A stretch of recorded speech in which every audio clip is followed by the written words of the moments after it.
بسم الله الرحمن الرحيم الحمد لله رب العالمين والصلاة والسلام على سيد الأنبياء والمرسلين حبيبنا وحبيب رب العالمين رب اشرح لي صدري ويسر لي أمري واحلل عقدة من لساني يفقه قولي سبحانك لا علم لنا إلا ما علمتنا إنك أنت العليم الحكيم وتب علينا إنك أنت التواب الرحيم. So there was a request from some brothers that the questions that were left over from the Q&A, that we go over them. Also, some 20 minutes of the recording got cut out of that, because we had an audio recording, but 20 minutes of that also got cut out.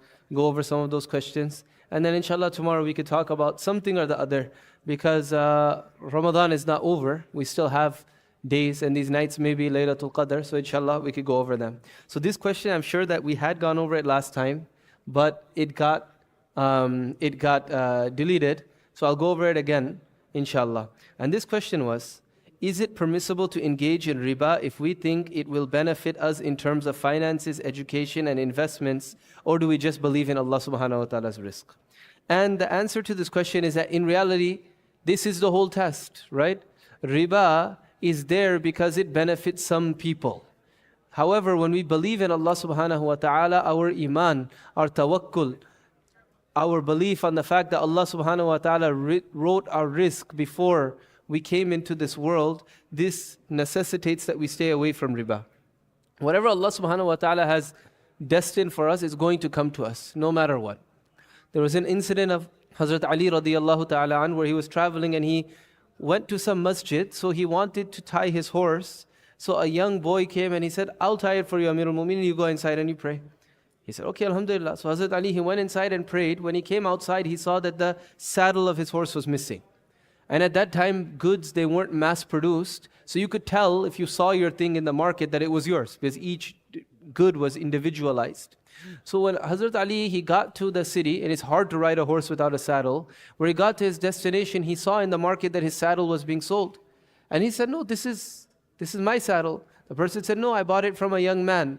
Okay, describe the man. He described the person. Hazrat Ali began to say, okay, then he said, how much are you going to charge for this saddle? Or how much did you pay him for the saddle rather? He said 4 dirhams. Hazrat Ali radiallahu anh began to cry.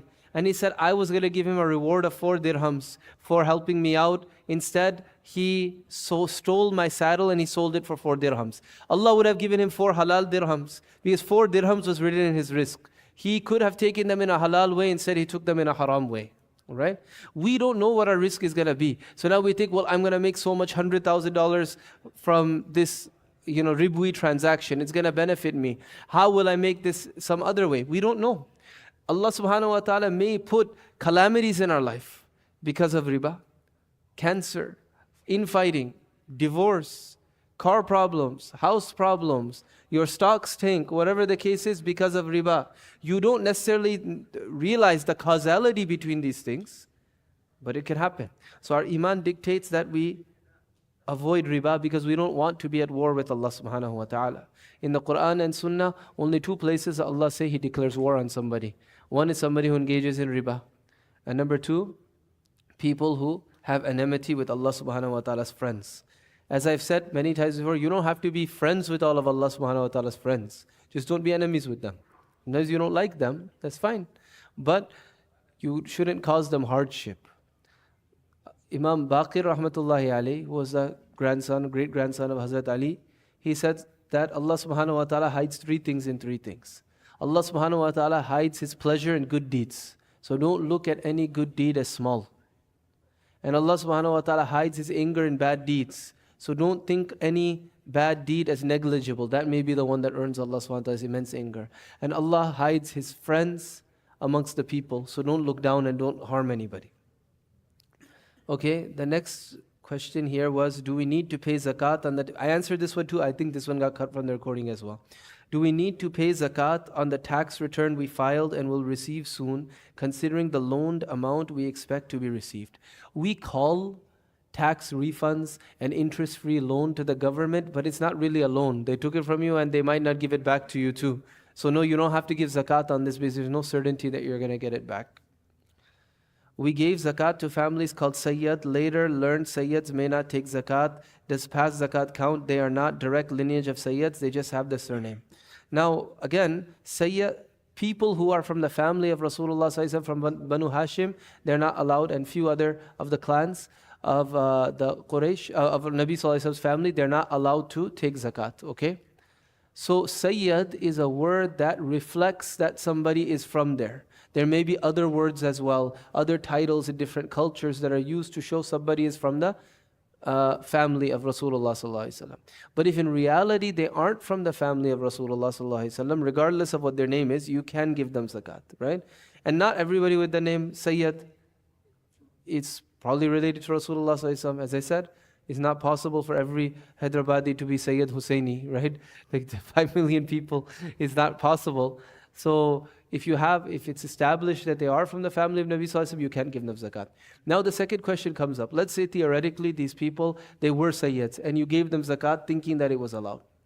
If a person does their due diligence and they do some research on a person and feels that they're zakat eligible, and then they give them zakat, if they give them zakat and later they find out that they were not a valid recipient of zakat, their zakat will be fulfilled. You can give it to them in the future, but because you did your due diligence, right?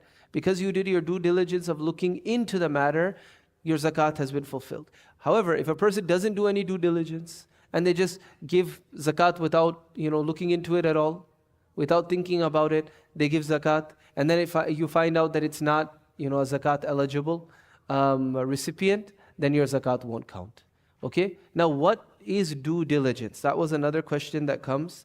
Basically, it said, how much should we look into see if somebody is zakat eligible? Some people don't look into it at all, and others do so much investigation that it's almost a embarrassment to the person. It's disgracing and degrading the person. Okay. So, when you give to an organization, or when you're giving to a wakil, somebody who's collecting zakat to give to others, it's fair game for you to do as much investigation as you can.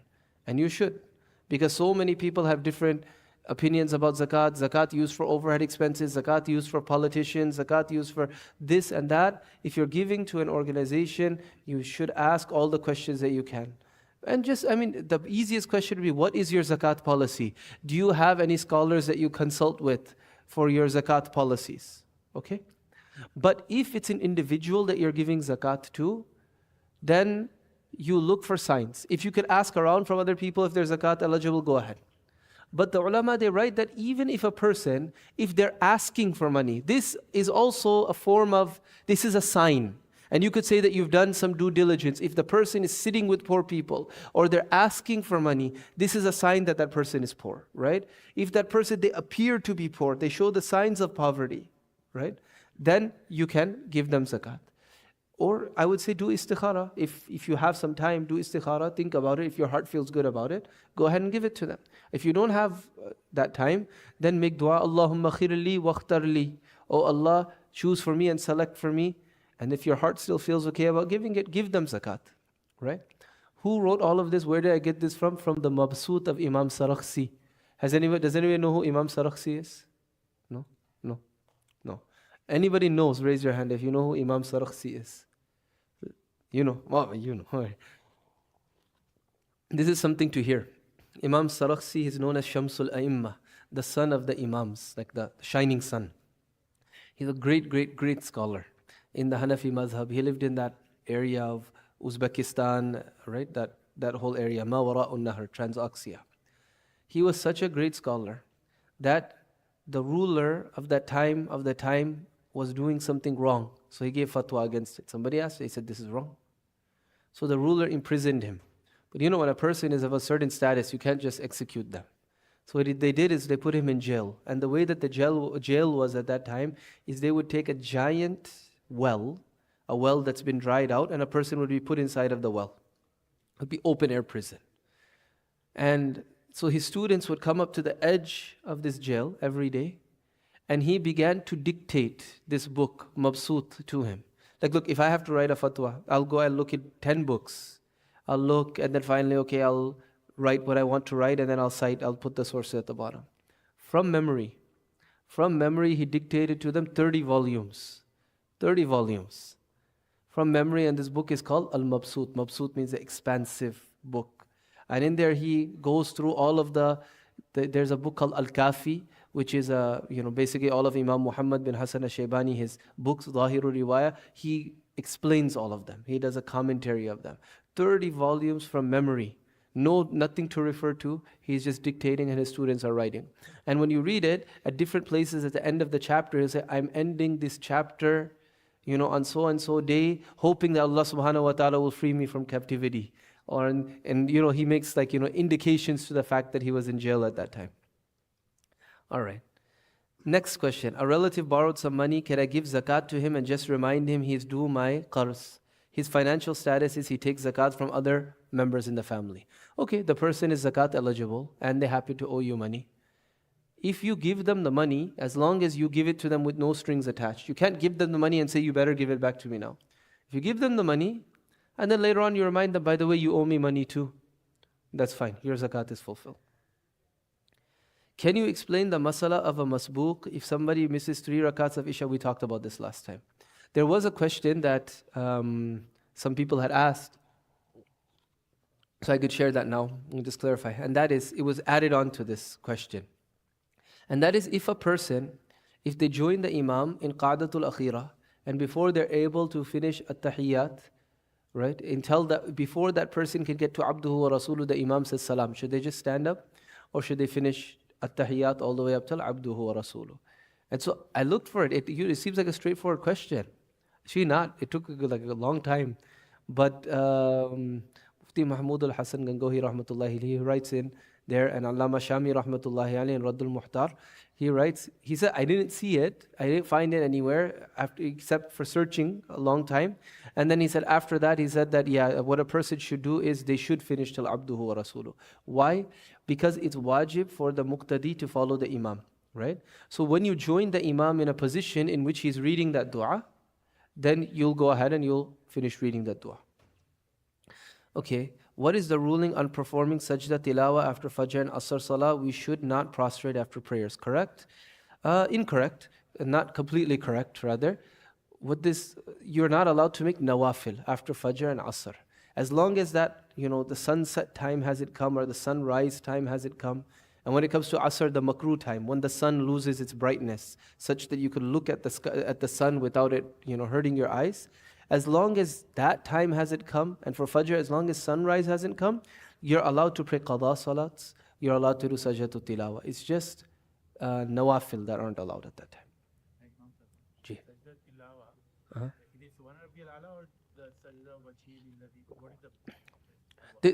There's nothing that is prescribed that you have to read in sajdatul tilawa, such that if you don't read anything, it'll still count. You can read Subhan Rabbiyal A'la, you could read Sajda Wajhi Lilladhi, you could read that.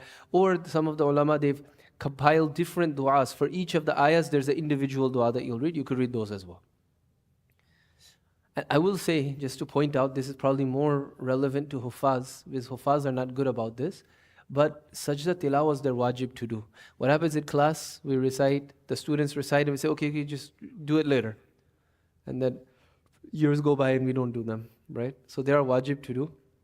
So we should do them. We should make a policy. Like in one sitting, like Amma Para has 3, right? Yeah. If I finish one sitting, can I do just one sajda? Yes, you. No, not for all. So this is a good question. Okay, his question is, if in one sitting, if he reads multiple sajdas, can he do one sajda for all? No, you can't do that. But if you read one sajda ayah again and again in one sitting, one sajda will suffice for multiple. So let's say a person is memorizing Surah Inshiqaq. So they're reading that sajda ayah in Surah Inshiqaq. They read it 100 times. At the end, they just have to do one sajda, provided that they haven't stopped and gone and done something else. Yes? No, if you're listening to if it's not a live stream, if you're listening to a recording, then there's no sajda, right? Because that's like a parrot or that's like an echo, right? It's not a real thing. But if it's a live stream, like actual recitation, or if a person is reciting it, you also have to make sajda if you hear it. Okay? Now, what is the minimum depth of the subject? For example, Rabbul Mashriqain wa Rabbul Maghribain for the is enough for one rakah? Okay. Well, let me finish the sajda thing. I'll come back to your question. One other thing about sajda is, it's written by It's written in many of the books. It's written there.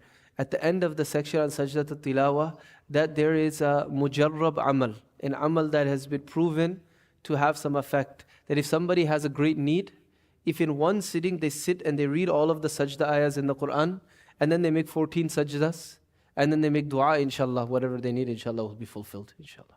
Okay, now coming to what Uncle asked, he said, what is the minimum length of the Dhammu Surah, of the surah that you add to Surah Fatiha? It's 3 short ayahs or 1 long ayah. What is the meaning of that? The meaning of 3 short ayahs or 1 long ayah in reality is 18 to 30 letters. 18 to 30 letters. If a person reads that much, even if they don't read a complete ayah, if they read, for example, لا يكلف الله نفسا إلا وسعها لها ما كسبت وعليها ما اكتسبت ربنا لا تؤاخذنا إن نسينا أو أخطأنا, they shouldn't make sajda here. They should finish the ayah. But in the event that they make sajda without finishing the ayah, it will be valid. Because what does it mean, 3 short ayahs? The shortest ayah in the Quran, right? Shortest ayah in the Quran, summa nazar, 6 letters, right? So 3 times 6 is 18. So some ulama say 18 letters. If you read that, that's enough to be equal to 3 short ayahs. Or 30 letters, other ulama say. So technically you should read 3 ayahs if the ayahs are short, or 1 long ayah, and 1 long ayah means an ayah that is more than 30 letters long. So Rabbul Mashriqaini wa Rabbul Maghribain fabi'ayyi ala'i rabbika wa tukadhiban. Technically it should be fine, but then if you're asking about what I did, I added the next one as well. I added Maraj al-Bahraini yaltaqiyan baynahuma barzakhul la yabghiyan in that rakat. So if that's what you're trying to ask. Okay. I keep forgetting how many rakat I have read in the salat and whether I have recited at-tahiyyat after 2 rakat. What should I do?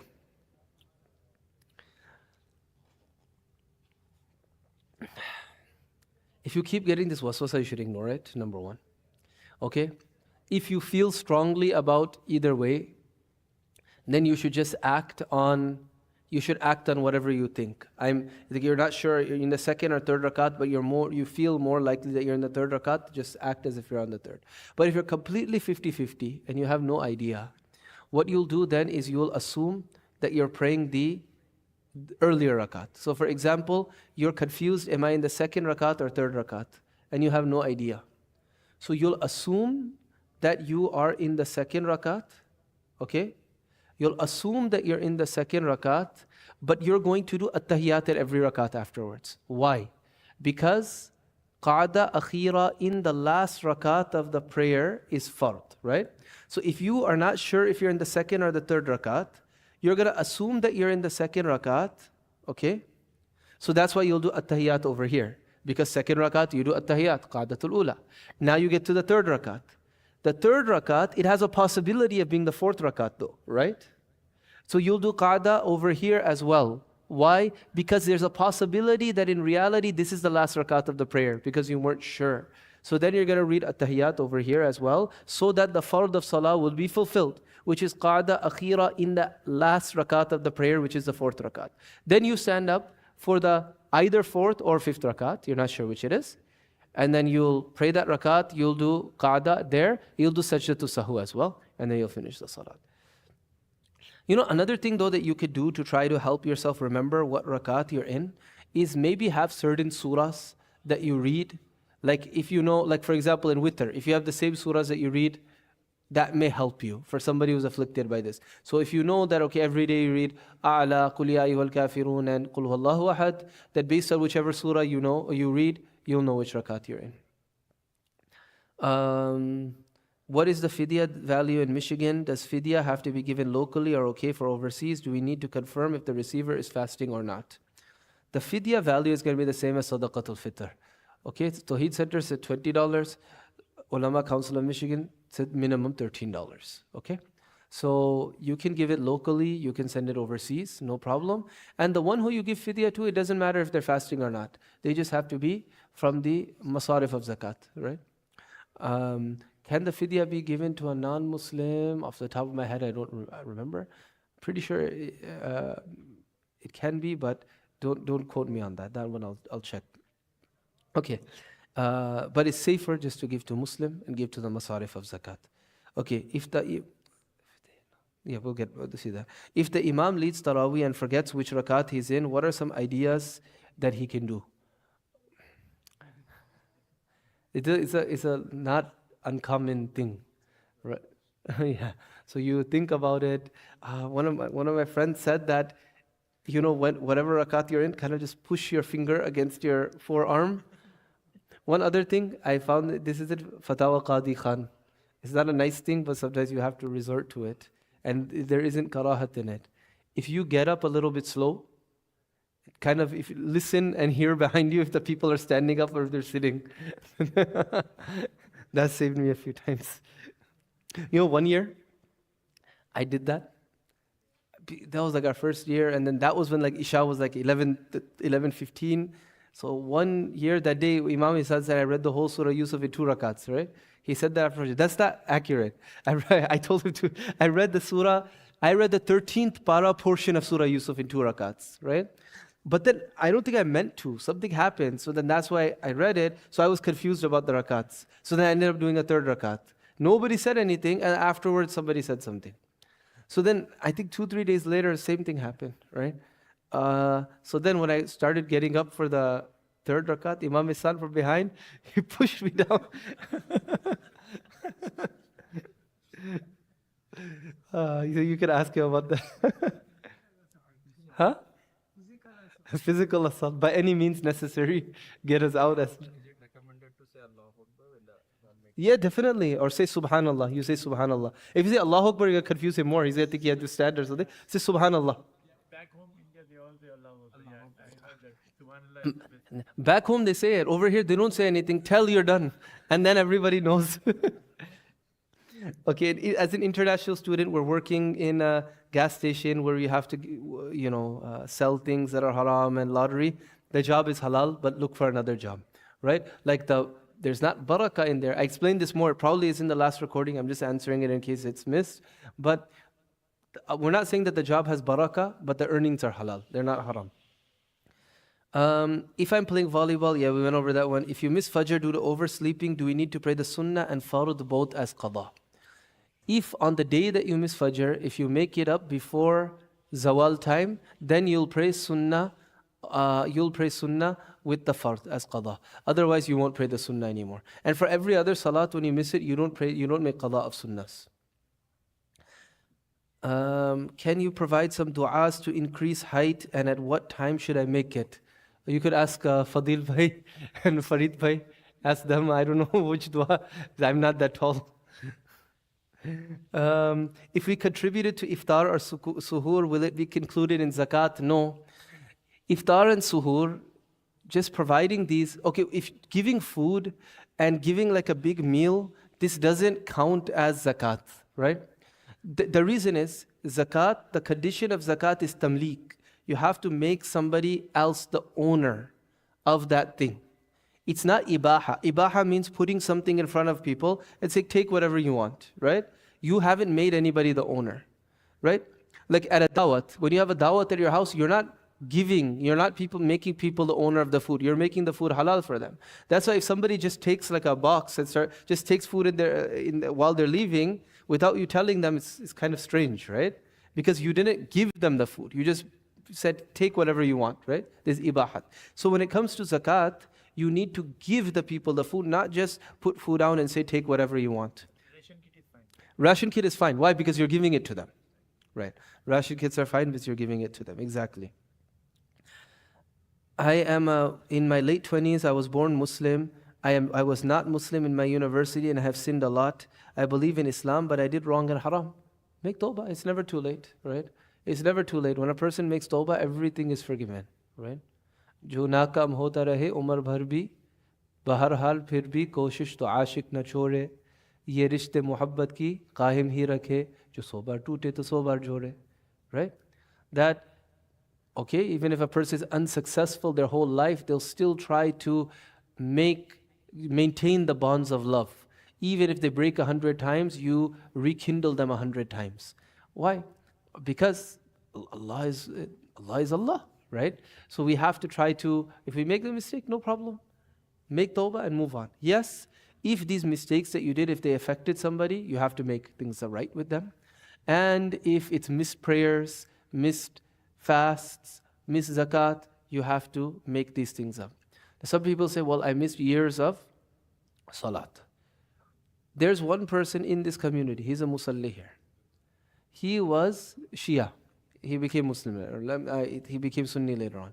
But the type of Shia that he was, the fatwa is that they're outside of the fold of Islam. Okay? The India, Pakistan ulama, they say that the type of Shia he was, they're outside of the fold of Islam. But his son told me one time that his son was in Hifz class or something. He told, my father made up 30,000 salats. 30,000. He's musalli here. He has kids, mashallah, has a very good professional career, everything. He's not like a person who has nothing to do. And I don't think he's over 45 years old. So he's not old like he's free. He's still working, everything.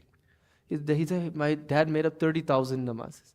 So when I asked him, I said, why did you make up all these namazes when you weren't even Muslim? He said, no, we always thought that we were Muslim. So when mashallah, I became Sunni and I became okay, like I became, paband, I just made up all of these salat. 30,000 salats that he made up. So it's very hard for people to say, I can't make it up, right? What's a practical way to make up qada salats? One is, every time you pray one salat, make one qada of it, right? Well, before that, everybody knows their life. If you had a portion in your life where you knew you weren't praying 3, 4, 5 years, you're just going to estimate that. Estimate a little bit more. Where is Saad Muvania? Is he here? He just left. What's his app called? Sujood. It has a qada tracker on there as well, right? Huh? Well, there's a Qazai Umri, but one of my students, he made an app, so I have to promote that one. It's called the Sujood app, okay? Sujood app. This is his father. If you want details about the app, you could ask him, or you could ask his brother, Rayan Movania, about it. And if Saad is here, Hafiz Saad is here tomorrow, he could tell you about it. The Sujood app, it has a lot of things in there. One of them is like your qada tracker as well. Okay?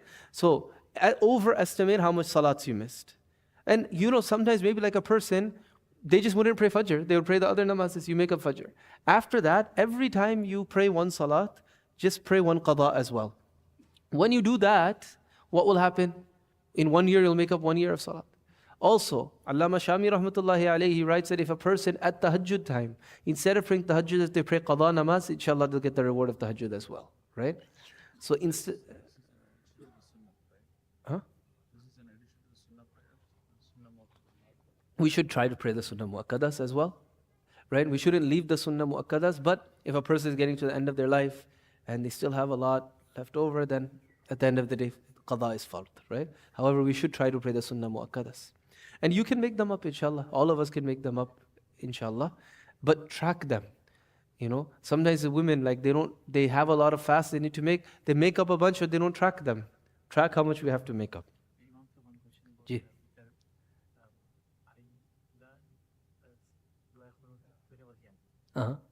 Maybe when I was in teens, I forgot. You forgot the qunut? So one of my friends told me to read Surah class 3 times. Oh, there's a lot to unpack here. This is funny because you told me, okay, he said that dua qunut was a little bit kacha, so his friend told him, read Qul Wallahu Ahad 3 times. There's one sister in the community, you're not supposed to read Qul Wallahu Ahad 3 times, okay? So, but what she did, bichari, she went and she made up like 18 years of witr, and then she told me afterwards, I said, no, you don't have to do that. Okay, the thing is, in dua qunut in and of itself, that's not wajib. What is wajib is any dua, right? Any dua. So Qul Wallahu Ahad, you could say it's in the meaning of dua because you're praising Allah subhanahu wa ta'ala, and praising a noble person is dua, right? But you shouldn't read Qul Wallahu Ahad, you should read some other dua. But that being said, right, you don't have to make up all of these namazes, because the reason is, because it's from the wajibat of salat to read dua qunut. If you miss a wajib of the namaz is still valid, but it's wajibul i'ada, it's wajib to repeat it within the prayer time. Once the prayer time ends, that salat is valid, is just deficient, right? So you're good. You're good. Is establishing the 5 daily prayers in a masjid fard kifaya. I looked for this a long time. I haven't seen anywhere it says fard kifaya, but it says it's the right of the masjid that salat be prayed in it. To the extent that if there's one masjid that's populated and everybody's going there and nobody's praying in another masjid, rather than going and catching Jamaat, somebody should come and pray in the masjid that no prayer is taking place in, because it's the haqq of the masjid. If somebody misses a rakat behind the imam and in the last rakat with the imam he recites durood, would he do sajda to sahu himself? He won't do sajda to sahu himself. The reason being that as long as you're behind the imam absorbs all of your mistakes, right? So if you made a mistake after the imam said salam, then you're on your own. Until then, the imam, he absorbs, being under in the iqtida of the imam will protect you from that mistake. One common misconception is, if a masbook accidentally says assalamu alaikum wa rahmatullah with the imam, if he accidentally says assalamu alaikum, if he says it after the imam, if he says it with the imam, okay, but if he says it after the imam, he will have to make sajda to sahu. Okay. Huh? मुश्किल है. One more question related to that, like when we start our prayer after the Imam says salam, do we need to pray Yeah. When you start your own prayer, you'll read sana subhanakallahumma, or whatever dua that you read, you'll read that subhanakallahumma a'udhu billah bismillah, because now at this point you've become your own imam, so it's as if your prayer is beginning from one perspective. Is pursuing further secular education like degrees considered wasteful spending, or should one pursue it if possible in halal conditions? If it's halal, then yeah, a person should pursue further studies. If a person is interested, a person should pursue studies. It's not going to be considered wasteful, right? Provided you do it in a halal manner, of course. So much of the advancements that have taken place in this world, even material advancements, have been done by Muslims who pursued studies, because Allah subhanahu wa ta'ala says, Rasulullah says, Inna Allah katab al-ihsan ala kulli shay. Allah subhanahu wa ta'ala has prescribed excellence on everything. So everything we do, we should be excellent in. So if you could do it in a halal way, we should pursue studies, if that's what interests you. If it doesn't interest you, then pursue something that is a worthwhile use of your time. Will you have a salat workshop, sunnahs of eating, sunnahs of sleeping, sunnahs using the bathroom workshops in the last 10 days for mu'takifin and general public?